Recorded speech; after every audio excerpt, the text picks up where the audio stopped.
Hello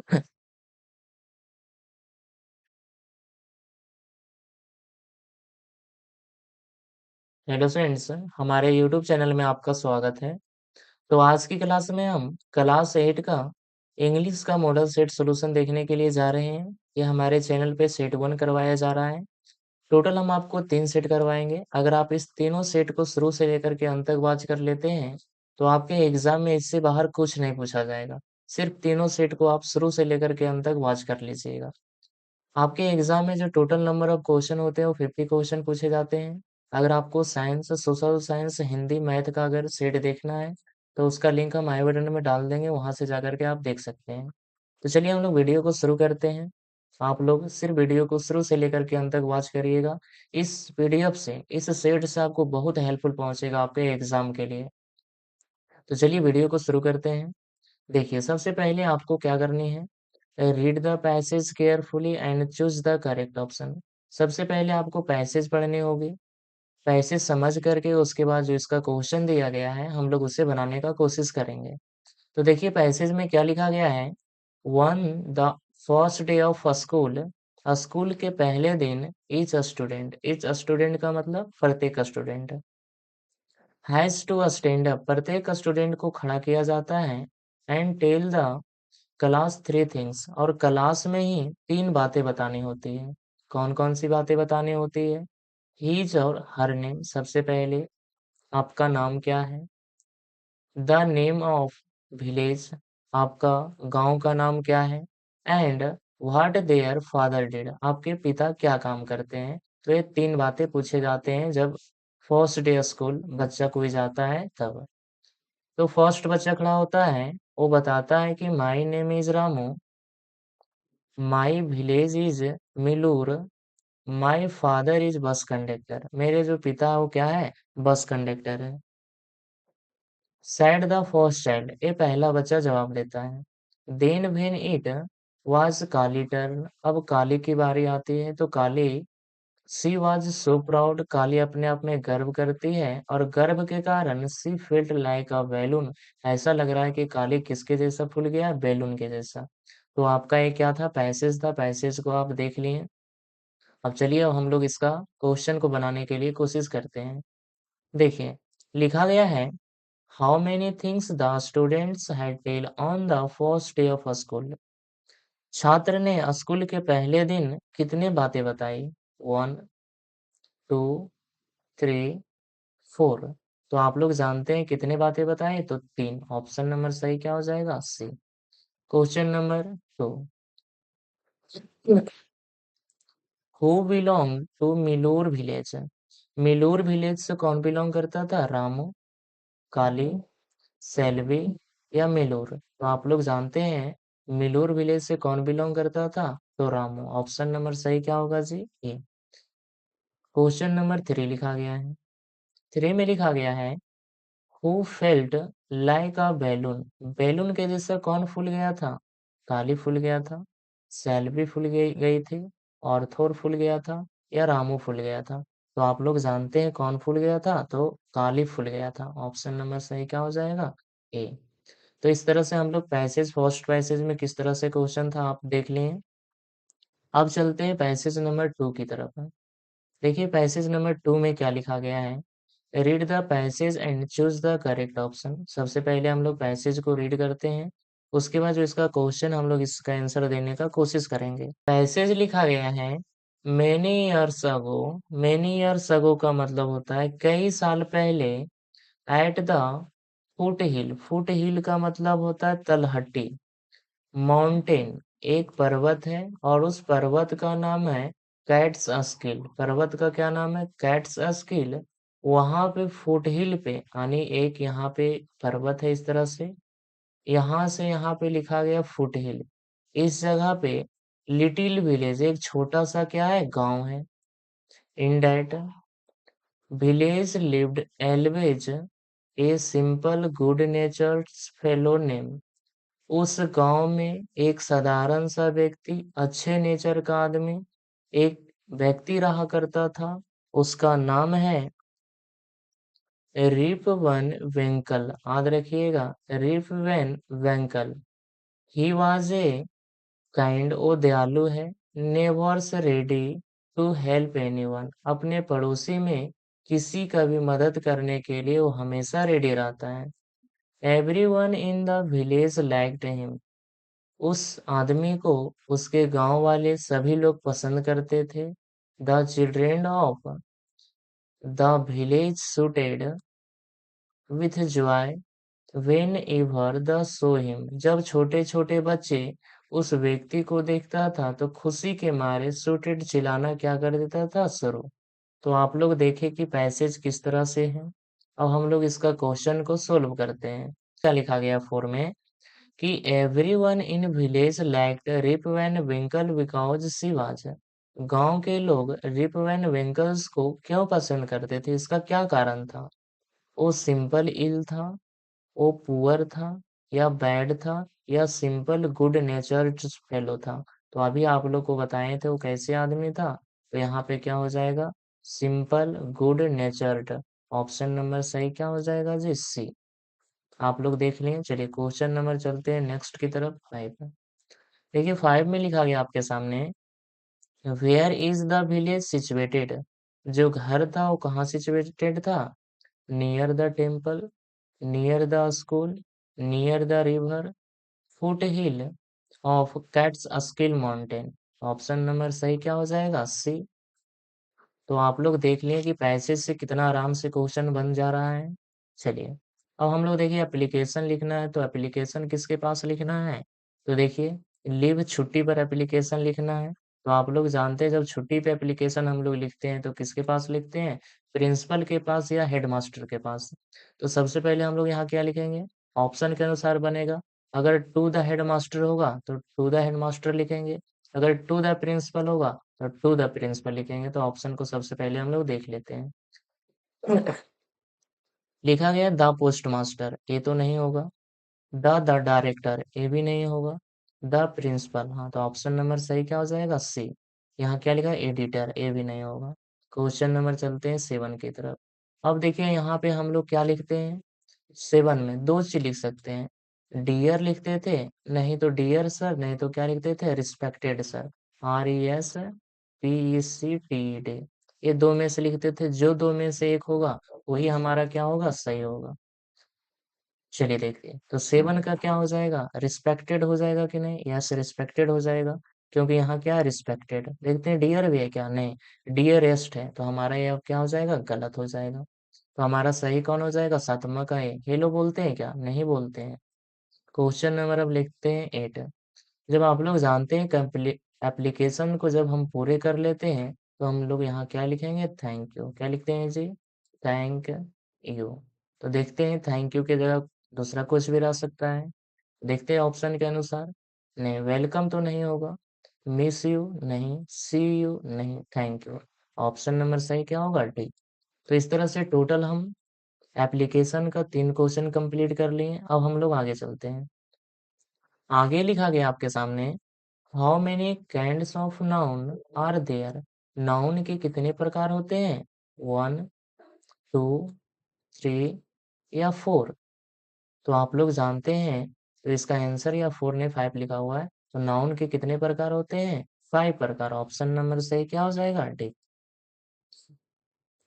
question number देखिए लिखा गया है 10, choose the synonyms of little. अब सिनोनिम्स खोजना है लिटिल का, लिटिल का मतलब छोटा होता है। तो 4 ऑप्शन में किसका मतलब और छोटा होता है, क्योंकि एंटोनिम्स नहीं पूछा है। एंटोनिम्स का मतलब होता है उल्टा, जैसे लिटिल का मतलब छोटा होगा तो एंटोनिम्स पूछेगा तो छोटा का क्या होगा, बड़ा। बट यहाँ क्या पूछा, सिनोनिम्स का मतलब होता है इसी का एक और मीनिंग। तो लिटिल मतलब छोटा था, स्मॉल की मतलब क्या होता है, छोटा। तो सही क्या हो जाएगा, option number B. Question number 11, write the opposite of happy. Happy का अपोजिट क्या होगा, यानी हैप्पी का एक और उल्टा मीनिंग है, जैसे हैप्पी मीन्स खुश, तो नाखुश हो जाएगा इसका मीनिंग। तो क्या सो हैप्पी होगा क्या, नहीं, अनहैप्पी हो जाएगा। क्या हो जाएगा, अनहैप्पी। ऑप्शन नंबर सही क्या होगा, बी। क्वेश्चन नंबर 12, 12 में लिखा गया है, choose the interrogative sentence. Interrogative sentence को चूज करना है, जिसमें क्वेश्चन मार्क लगा हुआ रहेगा वही हमारा क्या होगा, इंट्रोगेटिव सेंटेंस। तो क्या हमारा यहाँ पे एक्सक्लामेशन का चिन्ह लगा हुआ है तो हमारा ये सेंटेंस होगा, नहीं। देखिए यहाँ पे क्या लगा हुआ है, क्वेश्चन मार्क, तो सही क्या हो जाएगा, ऑप्शन नंबर बी। अगर यही पूछ देता एक्सक्लेमेटरी सेंटेंस, क्या पूछ देता जी, एक्सक्लेमेटरी सेंटेंस का ऑप्शन क्या होता सही, ए। क्योंकि ये यहाँ पे क्या लगा हुआ है, एक्सक्लेमेशन चिन्ह, तो हमारा ये कौन सा सेंटेंस कहलाएगा, एक्सक्लेमेटरी सेंटेंस। चलिए क्वेश्चन नंबर देखते हैं नेक्स्ट। लिखा गया नेक्स्ट में, this is fill in the blanks apple. यहाँ पे आपको आर्टिकल चूज करना है, a, the, a, an, none of this. तो एप्पल के साथ किसका प्रयोग होता है, एन एप्पल। आप लोग जानते हैं एप्पल के साथ किसका प्रयोग होता है, तो एन एप्पल। ऑप्शन नंबर क्या हो जाएगा, सी। चलिए क्वेश्चन नंबर नेक्स्ट देखते हैं। नेक्स्ट लिखा गया है, a bird had laid egg, fill in the blanks the cornice. जो पक्षी था वो अंडा कहाँ दिया था, just above the cornice, below the cornice लिखा हुआ है, near the cornice, just above the cornice, none of this. तो क्या हो जाएगा, just above the cornice. Option number क्या हो जाएगा, सी। क्वेश्चन नंबर 15 लिखा गया, who wrote the poem my mother. जो पोम माई मदर था, इसका लेखक का क्या नाम था, एपीजे अब्दुल कलाम, और Robert author, Robert Frost, Subramanyam Bharati, या नॉन ऑफ दिस। तो आप लोग जानते हैं इसका आंसर क्या हो जाएगा, एपीजे अब्दुल कलाम।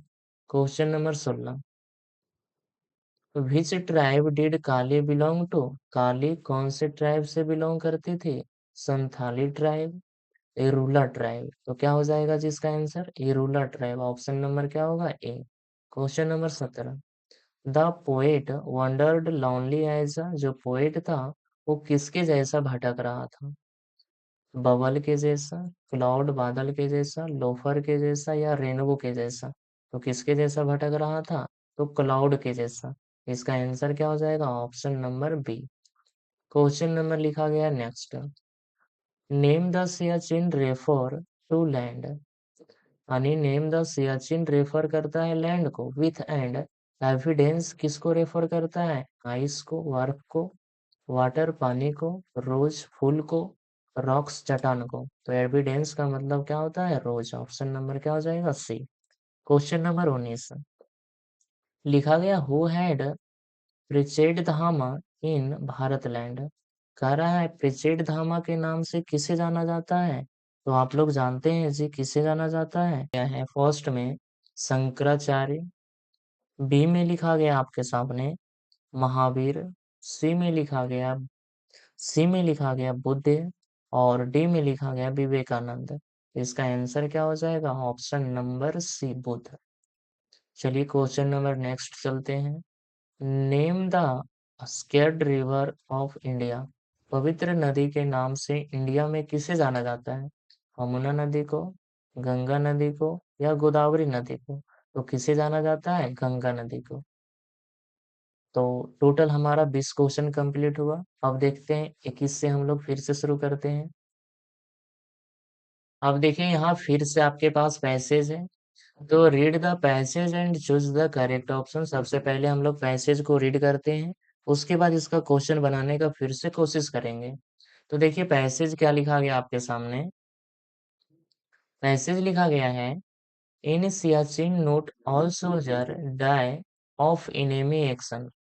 सियाचिन में बहुत सारे सोल्जर शत्रु से ही नहीं मारे जाते हैं, सम टाइप बिकॉज बहुत सारे लोग मारे जाते हैं, ब्लड क्लॉट, क्लॉट का मतलब होता है जम जाना, CLOT, बहुत सारे का ब्लड जम जाता है, इन द लंग्स उसके फेफड़े में जम जाता है, caused by the thin air on the high mountain, high mountain के कारण, ऊंचे माउंटेन के कारण जो थिन हवा होता है, थिन एयर का मतलब होगा ठंडी हवा, जब ठंडी हवा चलती है तो ब्लड जो होती है वो जम जाती है, इसी कारण बहुत सारे लोग वहां पे मारे जाते हैं। जम कहाँ जाती है, लंग्स में यानी फेफड़े में।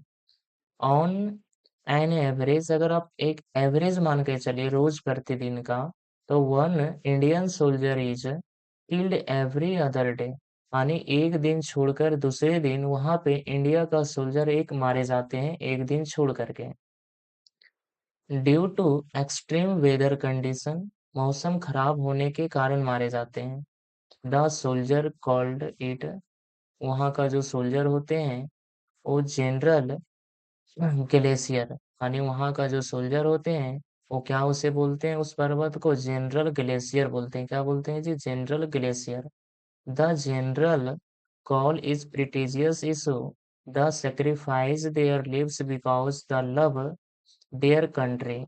वो अपनी कंट्री के लिए बलिदान इसलिए देते हैं क्योंकि अपने कंट्री से वो लव करते हैं, प्यार करते हैं, इसी कारण अपने आप को सेक्रीफाइस करते हैं। And want to keep her borders intact, और अपने बॉर्डर का सुरक्षा करते हैं, दूसरे दुश्मन को अपने बॉर्डर के अंदर आने के लिए नहीं देते हैं। तो टोटल आपका ये पैसेज था। तो चलिए अब हम लोग देखते हैं इसका आंसर किस तरह से बनेगा। तो देखिए फर्स्ट क्या लिखा गया है। फर्स्ट में आपके सामने लिखा गया है कि भाई is one Indian soldier killed every other day in Siachen. Siachen में इंडिया का सोल्जर एक दिन के बाद दूसरे दिन किसके कारण मारे जाते हैं? ड्यू टू प्लीसेंट वेदर कंडीशन, वहाँ का जो वेदर कंडीशन होता है वो बहुत अच्छा होता है, इसी कारण मारे जाते हैं। Due to a strong wind and avalanche, वहाँ पे स्ट्रॉन्ग वाइंड होता है, हवा बहुत तेज चलता है। और एवलांच, वहाँ जो पर्वत होते हैं, बड़े बड़े जो आइस वर्ग होते हैं, वो नीचे की तरफ गिरते हैं तब मारे जाते हैं। Due to extreme weather condition, मौसम खराब होने के कारण। तो इसका आंसर क्या हो जाएगा? ऑप्शन नंबर सी, क्योंकि अभी हम लोग यही चीज को देखिए यहाँ पे पढ़े थे। Extreme weather condition, option number क्या होगा? सी। Question number 22। 22 में लिखा गया है what do the glacier call Siachen glacier, यानी जो वहाँ सियाचिन ग्लेशियर है, सोल्जर लोग उससे क्या बोलते हैं? तो क्या हो जाएगा? General glacier. क्या बोलते हैं? सियाचिन ग्लेशियर को वहाँ का जो सोल्जर होते हैं सियाचिन ग्लेशियर को क्या बोलते हैं? General glacier. तो ऑप्शन नंबर सही क्या हो जाएगा इसका? बी। क्वेश्चन नंबर 23 गए हैं कि some die because of blood clot, बहुत सारे लोग मर जाते हैं ब्लड जमने के कारण। तो ब्लड कहाँ पे जम जाते हैं? In the lungs, in heart, in the brain, in the when. तो आप लोग जानते हैं कहाँ जम जाते हैं जी? लंग्स में। तो ऑप्शन नंबर क्या हो जाएगा? ये। तो टोटल हम लोग पैसेज कंप्लीट कर लिए हैं। अब देखिए छोटा सा फिर पैसेज आपके पास, तो हम लोग फिर से क्या करते हैं? पैसेज को कंप्लीट करते हैं। पैसेज लिखा गया है read the passage and choose the correct option. Passage को पढ़ते हैं और इसका आंसर देने का कोशिश करते हैं। तो देखिए क्या लिखा गया है। ए लिटिल ग्रे उल्फ कब, एक छोटा सा भेड़िया, वन फ्यू वीक, कुछ ही दिन का था, और lived in a small cab, एक छोटा सा गुफा में रहता था, नियर द रिवर, एक नदी के किनारे।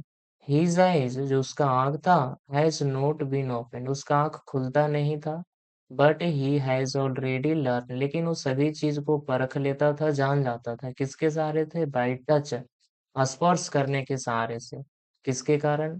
Test, smell, to know his mother a source of वॉर्थम liquid food and tenderness, she had a gentle tongues, जो उसका जीव था, विच अष्टुथेत हिम, उसे एक ही सहारा देता था, जो वो जीता था, तो उसको जीभ से ही मालूम चलता था कि हाँ हमारी मम्मी आ गई है, हमें भोजन हमारी मम्मी लेकर के आ गई है। तो अपना ये जीवन इस तरह से वो चलाती थी। कौन? उल्फ। तो चलिए हम लोग इसका क्वेश्चन देखते हैं। क्वेश्चन क्या है?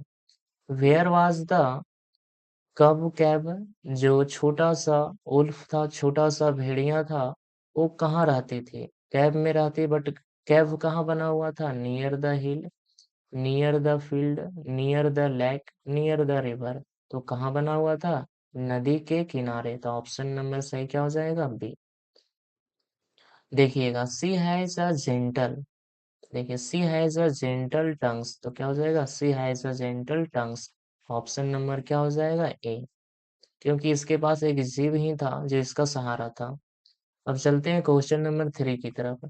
लिखा गया help Puja and Priya to complete the conversation by choosing the correct option in question 26, 27 and 28। तो हम लोग कंप्लीट करते हैं कन्वर्सेशन को। पूजा और प्रिया के बीच में बातचीत हो रहा है, तो इसे हम लोग कंप्लीट करते हैं। पूजा प्रिया को बोल रही है गुड मॉर्निंग, तो प्रिया भी जवाब देगी। तो क्या जवाब देगी? वेरी गुड मॉर्निंग पूजा। क्या हो जाएगा ऑप्शन नंबर सही? बी। अब प्रिया जवाब क्या देती? Very good morning. पूजा फिर से पूछती है, हाउ आर यू? तुम कैसी हो? तो प्रिया जवाब देती है, आई एम फाइन, मैं बहुत अच्छे हूँ पूजा। ये प्रिया ने जवाब दिया। पूजा पूजा क्या पूछती है फिर से, वेयर आर यू गोइंग? तुम कहाँ जा रही हो? तो प्रिया जवाब देती है, I am going to market, मैं बाजार जा रही हूँ। तो ये दोनों के बीच में कन्वर्सेशन हो रहा था, तो आप लोग देख लें किस तरह से कन्वर्सेशन दोनों के बीच में हो रहा था। तो चलिए चलते हैं नेक्स्ट क्वेश्चन की तरफ। Choose the correct option. चलिए, लिखा गया है द पॉजिटिव बिग मीनिंग, यानी बिग का अपोजिट क्या होगा? उल्टा। तो बिग का मतलब बड़ा, तो स्मॉल का मतलब छोटा, तो उल्टा क्या हो जाएगा? Option number C. आगे लिखा गया है, चूज द इंट्रोगेटिव सेंटेंस। इस सेंटेंस में इंट्रोगेटिव कौन है? तो हम आप लोग को बताए थे, जिसमें क्वेश्चन मार्क लगा हुआ रहेगा वही हमारा क्या कहलाएगा? इंट्रोगेटिव। तो इसका आंसर क्या हो जाएगा? हाउ आर यू, क्योंकि यहाँ पे क्या लगा हुआ है? Question mark. तो सही क्या हो जाएगा? Option number C. Question number 31। 31 में लिखा गया है जी कि the correct article in sentence. इस सेंटेंस में करेक्ट आर्टिकल क्या लगेगा? I will back in the hour, an hour, hour. तो क्या हो जाएगा? An hour. ऑप्शन नंबर सही क्या हो जाएगा? B. Question number next. Sita is good girl, fill in the blanks, he is 10 years old। तो सीता ही तो 10 years old थी, तो क्या लगेगा सीता के लिए? सी, ना कि ही। तो क्या हो जाएगा? Option number D. अगर लड़का सीता की जगह अगर राम रहता तो हम यहाँ क्या लगाते? ही लगाते, बट क्या थी? लड़की, इसी कारण क्या लगाए? C. Question number 33। The present continuous form the verb in. यहाँ पे हम एक वर्ब का इस्तेमाल करेंगे जो प्रेजेंट कॉन्टिन्यूअस में होना चाहिए। वाज लगा हुआ तो पास्ट में है, वास्ट भी टू है तो ये भी आपका पास्ट में है, तो एम है तो प्रेजेंट में, और आईएनजी भी लगा हुआ है तो कॉन्टिन्यूअस। ऑप्शन नंबर सही क्या होगा? A. Question number 34। Siachen is a fill in the blanks glacier in Karakoram. जो सियाचिन ग्लेशियर है काराकोरम में, वो कैसे है? स्मॉलेस्ट है, लॉन्गेस्ट है, लार्जेस्ट है, या नन ऑफ दिस। तो कैसे? लार्जेस्ट, ऊंचे ग्लेशियर है। क्या है? ऊंचे ग्लेशियर, लार्जेस्ट बड़े ग्लेशियर है। Next, William Wordsworth was a poet. जो विलियम वर्ड्सवर्थ है ये कौन से पोएट है? ये नेचर के बारे में लिखते हैं, रोमांस के बारे में, ब्यूटी के बारे में, या नन ऑफ दिस। तो आप लोग जानते हैं किसके बारे में लिखते हैं? नेचर के बारे में। Option number A. Question number next. Subramania Bharati wrote the poem. Subramania Bharati कौन सा पोम को लिखा था? My mother, daffodils, Bharat our land, या नॉन ऑफ दिस। तो किसे लिखा था जी? Bharat our land. Option number सही क्या होगा? सी। Question number 37। 37 लिखा गया, insert the missing word. Missing word को खोजना है। Between the, fill in the blanks, the frozen lake. यानी बीच में जब फ्रोजन लैक था, एक बहुत बड़ा जगह था, वो फ्रोज हो गया था, उसके बीच में क्या था? विलेज था, ओट्स था, जंगल था, रोड था, नॉन ऑफ दिस। आप लोग सोचिएगा, सर वुड का मतलब तो लकड़ी होता है, बट वुड का मतलब लकड़ी होता है, वुड्स का मतलब छोटा जंगल होता है। तो ऑप्शन नंबर सही इसका क्या हो जाएगा? Option number B. Question number 38। What made Keshav pale and gloomy. Keshav के फेस पे पेल एंड ग्लोमी क्यों छाया हुआ था उदासी? मदर स्कोल्डिंग, इनकी मम्मी डांटी थी इसी वजह से, या द समर हीट, धूप के कारण, ए स्लाइट एक ब्रोकन, जब अंडे ढुलक कर गिर गए थे इसके कारण, नॉन ऑफ दिस। तो इसका आंसर क्या हो जाएगा? Option number C. Question number 39। Who answer the king John question. King John का क्वेश्चन का आंसर किसने दिया था? Knights, shepherd, abbot. तो किसने दिया था? सेफोर्ड। ऑप्शन नंबर सही क्या हो जाएगा जी? B. Question number 40। Who belong the Kanthor village. Kanthor village से कौन बिलोंग करता था? रुपेश, केशव, काली। इसका आंसर क्या हो जाएगा? काली। तो इस तरह से टोटल हम 40 क्वेश्चन देखे हैं। आप 40 क्वेश्चन देख लिए कि किस तरह से क्वेश्चन को सेट किया गया था, किस तरह से क्वेश्चन आपके एग्जाम में आएंगे। हम आपको गारंटी देते हैं कि आप 3 सेट सिर्फ देखिए ना, आपको इतना मजा आएगा परीक्षा देने के लिए। जब जाइएगा देने देने के लिए परीक्षा, तो बहुत आपको हेल्पफुल पहुँचेगा इस सेट से। तो चलिए इस सेट में इतना ही। हम लोग मिलते हैं फिर एक अगले सेट में। थैंक यू फॉर एवरीवन हमारी तरफ से।